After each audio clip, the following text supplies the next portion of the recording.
Hey guys, how's it going? Welcome back to another FIFA 21 video where today we're going to be checking out a super fun formation. It is the 3-4-1-2. Now for me, in my opinion, this is the best 3-back formation I think there is in the game. So we're going to be giving it a go, giving you my thoughts and opinions, what the best custom tactics and instructions are, and how it played for us in Champs this weekend.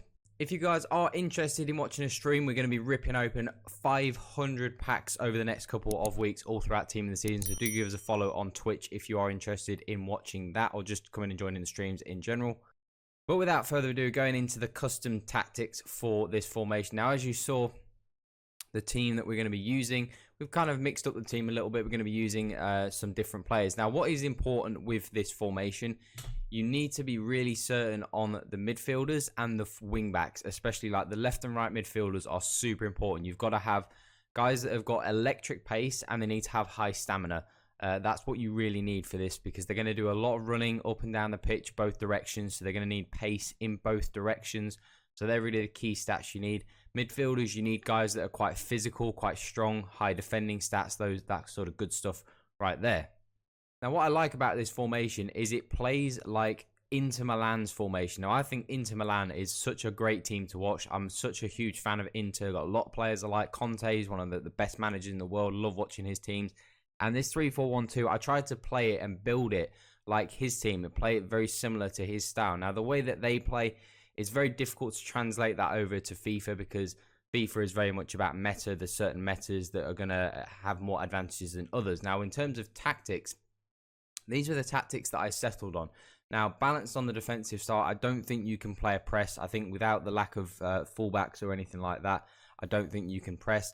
Bit different like in IRL. If you watch Inter, they do press quite well. But I think in FIFA, it's just not something that you can do. Defensive width, we keep standard. Depth, I'm a little bit more reserved when it comes to the depth. I normally like to play on sort of 8 or 9 with my teams because I like to play quite high.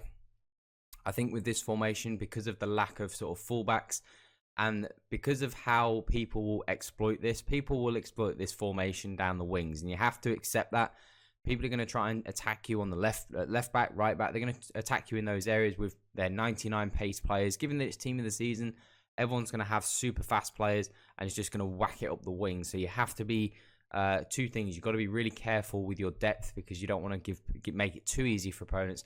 And number two, hence why we said you need to have really fast left and right midfielders. They've got to have that 99 pace because they're going to have to track back and try and keep up with those guys. So if you are someone who does like to play fullbacks at centre-back, that would really, really help for this formation. Having really fast centre-backs would be massive for this formation because if you're going to not have the left and right back and you're going to play a little bit of a lower depth, you want to make sure you have quicker centre-backs. So if you do like to play that, that is very good for this formation as well. Offensive style, we're playing long ball. The reason why is because, again, this formation is quite open in certain areas. So if playing fast build-up will kind of just add fuel to the fire and make it even worse. So long ball is definitely the way you want to play with this formation. Long ball for the strikers, long ball for the wide midfielders. And speaking of the wide midfielders, we've got them on 10 width. Now, this is really important. You need to play with these guys wide. If you think, again, going back to the example, Inter Milan, I watch them all the time. Darmian and Hakimi, when they play, they are always up the wing. They're never cutting inside. They're never in the box. They're always just making sure that they are an option out wide, especially Hakimi. I'm looking forward to his Team of the Season card because I really want that in my team. He plays in that exact same way.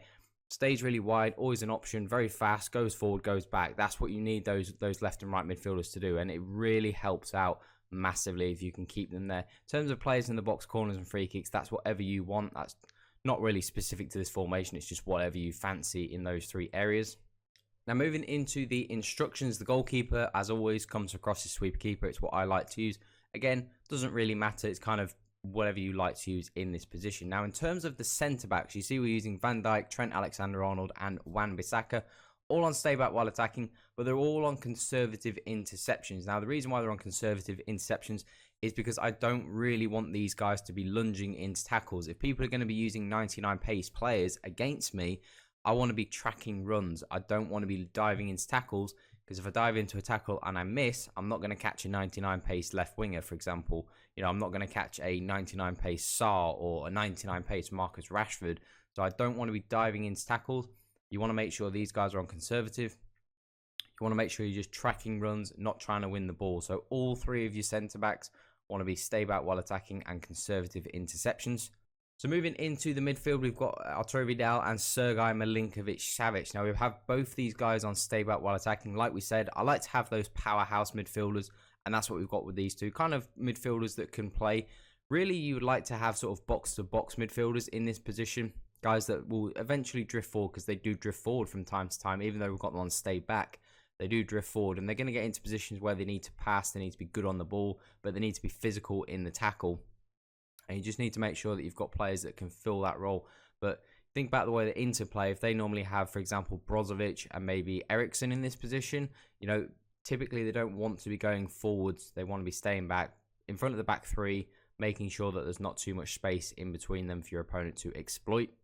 Now, in terms of the left and the right wingers, or the left and right midfielders, we've got them on getting behind, stay wide, and come back on defense. Now, getting behind is pretty straightforward. We're using long ball as well. So we want them to be running in behind, using their pace, making sure that they stretch the field, and also stretch it in both directions. Stretch it vertically and horizontally, because you want to make sure that your team is wide. You always have an option. You always have one of those wingers. They're always overlapping. You'll see a great example of Sarr staying really, really wide and getting a goal really late on because of how wide he stayed for me, and the fact that his opponent just didn't have anybody out there to stay with me, which is why we have them on stay wide as well. Think about the way that, for example, Hakimi plays at the right hand side for Inter. He doesn't cut inside. He doesn't do anything like that. He just uses his pace vertically, and he stays wide. He stays, make sure he's as an option, and then looks to get cutbacks or crosses or anything like that for the strikers or the attacking midfielders. And then we've got them on comeback on defense. This is really, really important. It's not seen as a defensive move. Now, if you think about the way that Inter Milan play, they play with the back three, and Hakimi and Darmian, the left and right wing backs, you would say, they do drop in, and it kind of makes a back five when you're defending, but they make a front five when you're attacking. So hence why I said at the start of the video, you need to have guys with really, really high stamina, because they're going to be doing a lot of running in both directions. So you need to make sure that they've got the right stats to do that. Now, you want to have them on comeback and defense. If you don't want to do that, you don't have to do that. I wanted to do that because from my experience, when I didn't have them do that, when people were using their 99 pace strikers, it was just far too easy for my opponents to get in. If you don't mind that and you don't want to have them on comeback on defense, you don't have to. But for me, I found it was a lot more effective when I did, because it was a lot harder for my opponents to break me down, and I was able to get counterattacks a lot easier from this position. In terms of the cam, Dybala, we've got him on get into the box for crosses and free roam. Pretty much the standard stuff. This player would, again, for Inter, maybe be an Eriksen. It could be Barella, someone like that. Maybe an Alexis Sanchez if he's playing as well. So free roam, get into the box. I want them to get into the box because the rest of the team is kind of there to stay out of the box. So really, these front three are going to be getting all your goals. So you need to make sure that he's on get into the box. And then your two strikers, Ronaldo and Cruyff. This is obviously Martinez and Lukaku for Inter Milan. These two have got to link up really, really well. And from the way I played, these two linked up super, super well. Tried and trusted strike force for me. Both on stay central, both on getting behind. Again, getting behind works well with the long ball, and then the stay central, because we've got the width provided by El Shaarawy and Sarr on the left and the right, and Dybala backing them up. They don't need to drift wide. You know, Dybala will drift wide on his free roam. Sarr and El Shaarawy provide width as well with the stay wide. So these guys just need to stay, link up really, really well, as Lukaku, Martinez do for Inter, and it just bangs this formation. It was very, very fun. Is it the most meta formation? No. Is it going to give you your best weekend league finish? No, probably not. But it's very, very fun. If you want to play different, you want to play something fun, this is what I would recommend. I had a lot of fun. I played sort of 7 or 8 games of this formation, and it was very, very fun. I actually won all 7. I won all 7 games, and it was very, very fun. Had a lot of fun. Was it, like I said, was it the most meta formation? No. Would it, you know, if I played a full weekend league, would I get my best score? No, but it was very fun. If you want to just have some fun, try something different, this will be a great formation for you to try. So if you do want to see more videos, make sure you do subscribe. Make sure you do join the Discord down below. If you are interested in watching a stream, make sure you do follow us on Twitch. But that is all for today, guys. Have an awesome day. I'm out.